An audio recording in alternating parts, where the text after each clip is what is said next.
If alien life exists beyond Earth, one of the strongest candidates is a planet called LHS 1140b. For decades, astronomers have cataloged thousands of exoplanets. The vast majority are dead zones, failed systems that are too volatile, too frozen, or too irradiated to function. LHS 1140b stands out as a statistical anomaly. It has the density of Earth, a stable atmosphere, and according to recent data from the James Webb Space Telescope, it may host one of the rarest conditions in the cosmos, long-lived liquid water. Yet despite being billions of years older than our solar system, it remains silent. If this planet has every condition required for life, why do we see no trace of it? To answer that, we must stop searching for destinations and start analyzing failure. To understand why most planets fail, we have to change how we look for life. For decades, the search for extraterrestrial intelligence was a game of numbers. We mapped planets and listened for radio signals, but we had no way of knowing whether any of them were alive. That era is over. With the deployment of the James Webb Space Telescope, we have moved from planetary detection to atmospheric forensics. We can now parse the light filtering through the clouds of distant worlds to identify their chemical composition. What we have found so far is not a universe teeming with hospitable oases, but a collection of failure cases. Of the more than 5,500 confirmed exoplanets in our galaxy, the vast majority are non-viable systems. These are systems where the delicate balance required for biology has collapsed. We see gas giants scorching at temperatures that melt titanium. We see rocky worlds stripped of their atmospheres by violent stellar winds. We see orbits so tight that gravity tears the planets apart. The data suggests that the universe has a statistical bias against complex life. Entropy is the rule, and habitability is the rare exception. This is the context in which LHS 1140b appears. Located 48 light-years away in the constellation Cetus, this world has emerged as one of the strongest current candidates. Unlike its volatile peers, preliminary spectroscopic data suggests it has retained a high molecular weight atmosphere, and likely nitrogen-rich similar to Earth's. It sits in the habitable zone of a calm, mature star. It is everything the failed worlds are not. In this dossier, we will not simply admire the view. We will conduct a comparative analysis. We will examine the failure modes of other planets, the mechanisms of atmospheric stripping, tidal disruption, and thermal runaway to understand exactly how LHS 1140b has managed to survive. We are looking for the variables that separate a dead rock from a living biosphere. If the signal from LHS 1140b is real, it implies we are looking at a planetary system that has maintained homeostasis for billions of years. It is a machine that by all statistical probability shouldn't be running yet. It is. So what is keeping this system from failing? Before we can speculate on biology, we must first validate the engineering of the system. On paper, LHS 1140b presents a configuration that carries a high risk of failure. The planet orbits a red dwarf star at a distance of just 0.09 astronomical units, 10 times closer than Earth is to the Sun. In most planetary models, this proximity triggers a tidal lock. The star's gravity captures the planet's rotation, synchronizing it perfectly with its orbit. The result is a world where the concept of a day-night cycle does not exist. One hemisphere faces the star in a perpetual noon. The other is locked in an eternal frozen midnight. Tidally locked worlds were long considered non-viable systems. The day side should boil away its oceans, while the night side should freeze the atmosphere, causing it to collapse onto the surface as dry ice. It is a binary failure mode, fire or ice. But LHS 1140b defies this binary. Recent climate models corroborated by JWST transmission spectroscopy suggest that LHS 1140b has established a unique form of thermal homeostasis. It is not a barren rock, but likely a snowball Earth with a critical exception. The heat concentrated at the substellar point, the area directly facing the star, is sufficient to melt the ice sheet, creating a localized permanent liquid ocean. This structure is what planetary scientists call an eyeball planet. From space, it would resemble a giant eye fixed toward its red sun. The iris is a liquid ocean, roughly 4,000 kilometers in diameter, about the width of the Atlantic Ocean. The sclera, or the white of the eye, is a global shell of ice, kilometers thick, covering the night side and the twilight edges. This configuration turns the planet into a highly efficient thermodynamic engine. The ice shell on the night side acts as a planetary heat shield, reflecting stray energy and insulating the crust. Meanwhile, the ocean at the substellar point absorbs stellar radiation, acting as a thermal battery. The atmosphere dense and nitrogen-rich functions as the circulation system, redistributing this heat just enough to prevent the ocean from freezing, but not enough to melt the protective ice caps. The data indicates the surface temperature at the center of this ocean could be a mild 20 degrees Celsius, equivalent to 68 degrees Fahrenheit. It is a stable, temperate oasis surrounded by a frozen wasteland. However, remote diagnostics can only tell us so much. To understand the true cost of survival on LHS 1140b, we must simulate a landing. We must move from the theoretical model to the physical reality of the surface. If you were to stand on the surface of LHS 1140bt, the first thing you would notice is not the view, but the weight of your own existence. This is a super Earth. It has a radius 1.7 times that of our homeworld and a mass nearly 6 times greater. The resulting surface gravity is estimated between 1.7 g and 1.9 g. Immediately upon egress, your body becomes a burden. A person weighing 70 kilograms on Earth would feel like they weigh nearly 130 kilograms here. This is not merely heavy, it is a sustained physiological stress. Your heart must pump with nearly double the force to fight gravity and drive blood to your brain. Without a powered exoskeleton or genetic adaptation, long-term locomotion would be exhausting. The skeletal system would be under constant compressive stress, and fluid dynamics within the inner ear would be disrupted, affecting balance. But the gravity does more than weigh you down. It fundamentally alters the geology of the planet beneath your feet. We must look downward into the depths of the iris ocean. On Earth, the ocean floor is rock, allowing for a chemical exchange between the mantle and the water, a cycle crucial for stabilizing carbon and supporting life. On LHS 1140b, the immense gravity creates crushing pressures at depth. Models suggest that at the bottom of this 4,000-kilometer ocean, the pressure is so great that water does not remain liquid. It is compressed into a high-pressure exotic phase known as Ice 7. Ice 7 is not cold, it is hot, solid water crystallized by pure force. This layer of exotic ice could act as a barrier, sealing off the rocky mantle from the liquid ocean above. If this sealing effect is total, it might starve the ocean of minerals and nutrients, creating a chemically isolated, low-energy environment. However, if volcanic vents can punch through this ice layer, they would create chemical hotspots, oases of energy in the dark depths. Assuming you can withstand the gravity, you must then navigate the weather. The most habitable region of LHS 1140b is not the center of the ocean, which stares directly at the unblinking sun, but the terminator line, the ring separating the day side from the night side. This is the twilight zone. Here the atmosphere is a chaotic boundary layer. You are standing between two thermodynamic extremes. To the east, the air is rising, heated by the star. To the west, the air is sinking, frozen by the void. This creates a perpetual pressure gradient. The result is not a breeze, but a relentless convection current. Surface winds would roar constantly from the night side toward the day side, carrying freezing air over the warm water. It is a state of eternal storm. Low-altitude clouds would race overhead, dumping torrential rains that likely never end.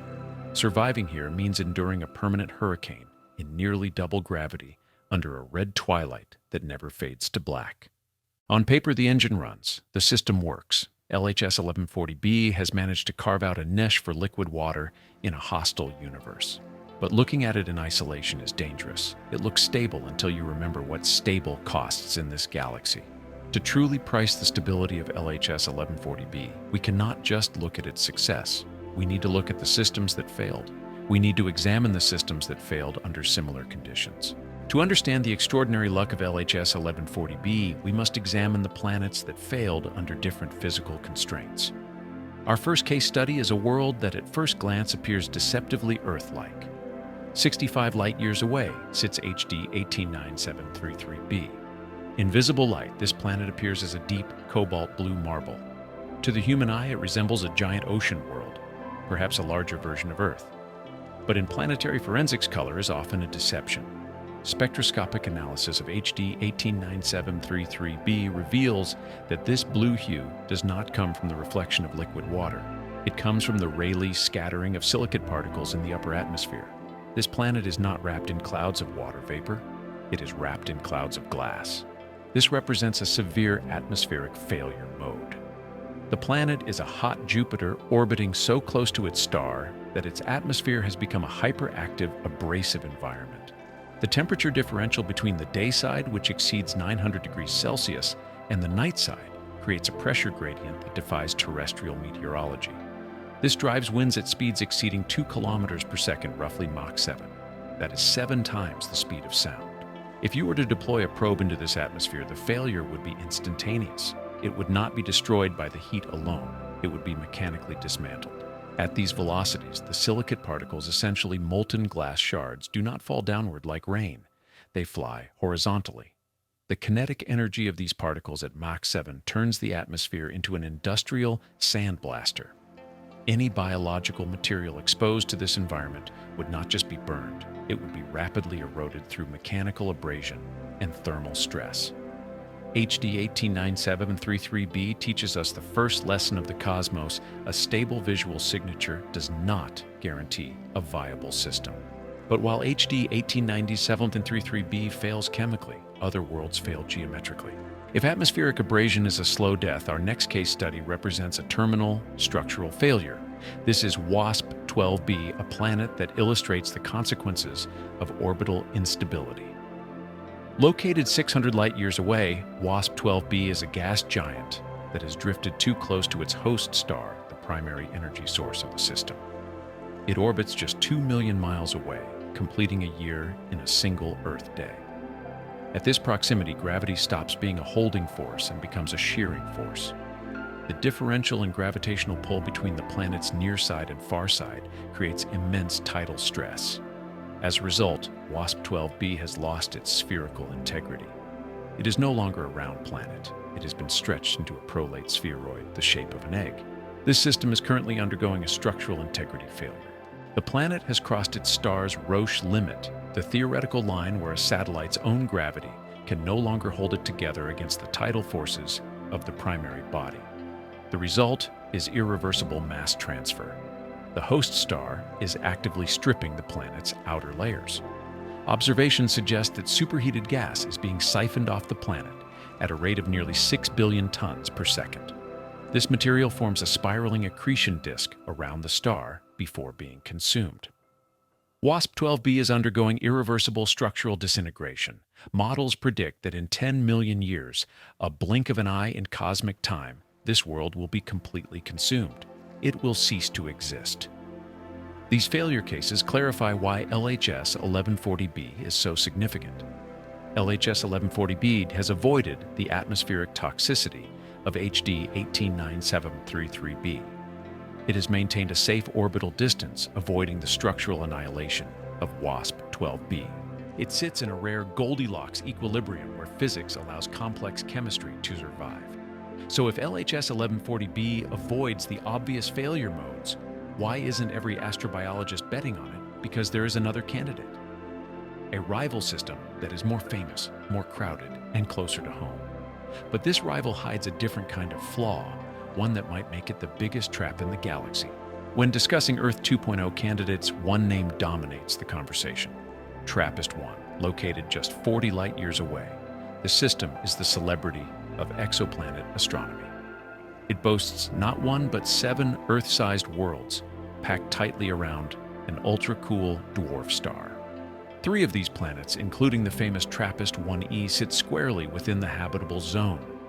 On surface metrics alone, TRAPPIST-1 appears to be the superior candidate, offering multiple chances for life to take hold in a single system. But in planetary forensics, the planet is only as viable as its host star allows it to be. And this is where the TRAPPIST system reveals a critical limiting factor. The star TRAPPIST-1 is chemically similar to the star of LHS 1140b, but their behaviors are radically different. TRAPPIST-1 is a highly active stellar system. It rotates rapidly, completing a full spin once every 3.3 days. In stellar physics, a fast rotation speed drives a powerful internal dynamo generating intense magnetic fields. The result is a star that is essentially a persistent source of high-energy radiation. TRAPPIST-1 is prone to frequent violent outbursts known as superflares. These are not merely bright lights, they are high-energy bombardments of X-rays and extreme ultraviolet radiation known as XUV radiation. To understand the scale, consider the Carrington event of 1859, the most powerful geomagnetic storm ever recorded on Earth. It fried telegraph wires and created auroras visible in the tropics. A typical superflare from TRAPPIST-1 can release energy up to 10 to the power of 33 ergs, hundreds to thousands of times stronger than the Carrington event. And unlike our Sun, which flares rarely, TRAPPIST-1 bombards its planets with these events frequently, sometimes daily. For a planet like TRAPPIST-1e, this creates a phenomenon we can describe as a system reset, driven by repeated atmospheric loss. Every time the planet attempts to build a complex atmosphere, a superflare strikes. The high-energy radiation heats the upper atmosphere, giving molecules enough kinetic energy to escape the planet's gravity. Over millions of years, this process known as atmospheric stripping can scour a world clean, leaving behind a heavily irradiated atmosphere-depleted planetary surface similar to Mars, but with no hope of recovery. This is the decisive advantage of our prime candidate. The host star LHS 1140 is structurally different. It is an older, quieter star. Its rotation period is a lethargic 130 days. Because its internal dynamo spins so slowly, it produces far fewer flares and emits significantly less high-energy radiation. While TRAPPIST-1e is constantly fighting to keep its heir LHS 1140b exists in a relatively benign radiation environment, it has been allowed to keep its planetary shield, its nitrogen atmosphere, intact. Stability in this context is far more valuable than abundance. LHS 1140b is the boring choice, and in the chaotic environment of the galaxy, boring is exactly what life needs to survive. So the dossier is clear.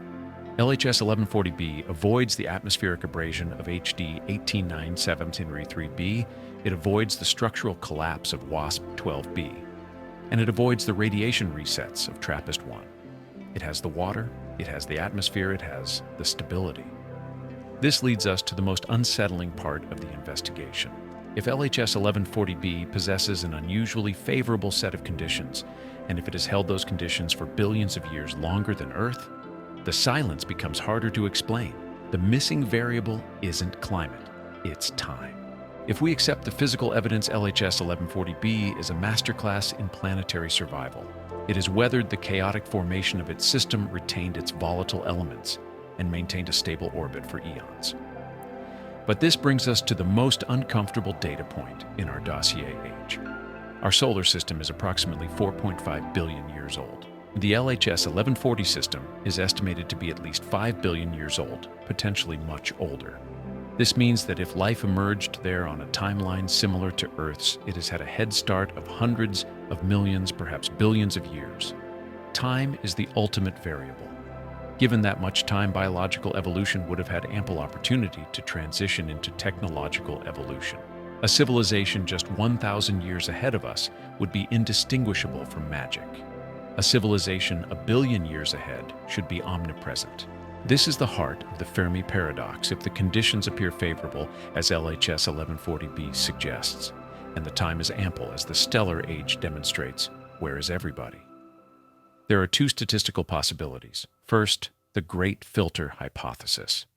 This suggests that there is a barrier in the evolution of life, a probability wall that is nearly impossible to overcome. Perhaps the transition from single-celled organisms to complex life is 1 in a trillion. In this case, LHS 1140b is likely a slime world teeming with algae or bacteria, but nothing that can build radio transmitter. It is alive, but it is not awake. Second, and far more intriguing, is the possibility that we are looking for the wrong signal. We are scanning for biological byproducts, oxygen, methane, radio waves. But an advanced civilization might not resemble a purely biological system. It might look like a machine. If time has indeed produced a signal, but we fail to see it, the absence of evidence forces us to change our search parameters. We must stop looking for biology and start looking for engineering. When a civilization expands, its hunger for energy grows exponentially. Eventually, the resources of a single planet chemical, fuels nuclear fission, even fusion become insufficient. To survive and continue growing, a species must eventually tap into the most abundant energy source available, its star. This leads to the concept of the Type II civilization on the Kardashev scale, and its signature megastructure, the Dyson swarm. Popular culture often depicts a Dyson sphere as a solid shell enclosing a star. In engineering terms, such a structure is impossible. It would be gravitationally unstable and require more material than exists in the solar system. A Dyson swarm, however, is a feasible energy management system. It consists of billions of independent satellites orbiting the star in a dense lattice, capturing solar radiation and beaming it to collection points. Constructing such a system would require a logic of exponential manufacturing. A civilization would not build it by hand. They would launch a von Neumann probe, a self-replicating automaton to a nearby lifeless world, such as Mercury in our own solar system. The probe would mine resources, build copies of itself, and launch the solar collectors. Over relatively short astronomical timescales, the swarm could envelop the star. If a civilization on a world like LHS 1140b or any older system had reached this stage, how would we see them? We wouldn't see their ships. We wouldn't hear their radio. We would see the heat. Thermodynamics is the one law that cannot be broken. Energy captured and used by a civilization must eventually be radiated away as waste heat. A star surrounded by a Dyson swarm would appear dimmer in visible light because the swarm blocks much of the star's output, but it would glow brightly in the mid-infrared spectrum where the captured energy is re-emitted as heat.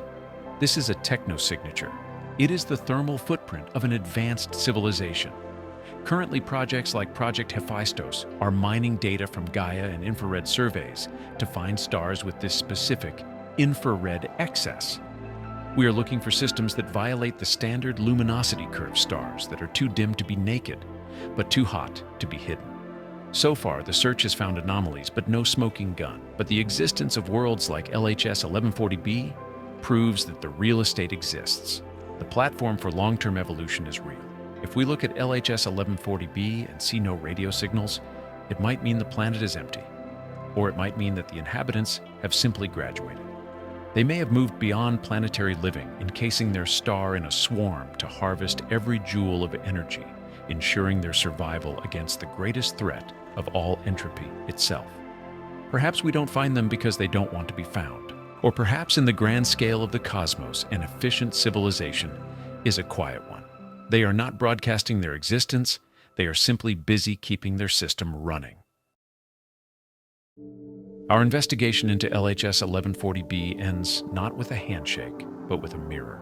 We have sifted through the cosmic failure cases. We have seen worlds stripped of their atmospheres by violent stars' planets, distorted by crushing gravity, and systems frozen in eternal silence. Against this backdrop of universal entropy, LHS 1140b stands as a compelling proof of plausibility. It suggests that the eyeball configuration can be a viable solution for maintaining liquid water around red dwarfs, that atmospheres may persist for billions of years under stable stellar conditions, and that the physical real estate for life plausibly exists. LHS 1140b is a critical reference case in the broader experiment of the galaxy. In the coming decade, as the James Webb Space Telescope continues its spectral analysis, we will likely get a verdict. We may find the chemical fingerprint of simple biology, a slime world, breathing oxygen into its wind. We may find the waste heat of an advanced industry. Or we may find nothing but a sterile ocean cycling water in the dark. Ironically, a biologically inactive LHS 1140b might be the most profound discovery of all. If a planet has exceptionally favorable conditions, long-term stability, and vast timescales yet remains lifeless, it suggests that the emergence of life is statistically vanishingly rare. It would mean that the great filter is not behind us, but inherent to the spark of life itself. But until the data confirms that, we must assume the potential exists. The silence of the universe is often mistaken for emptiness, but as any forensic investigator knows, silence is data. It is merely a frequency we haven't learned to tune into yet. Whether LHS 1140b is a cradle, a dormant system, or a transitional stage, it is currently the most important object in our sky. For now, we are the only known observers. We are the only part of the universe that has opened its eyes to look back at itself. And as long as we keep looking, the silence is not absolute.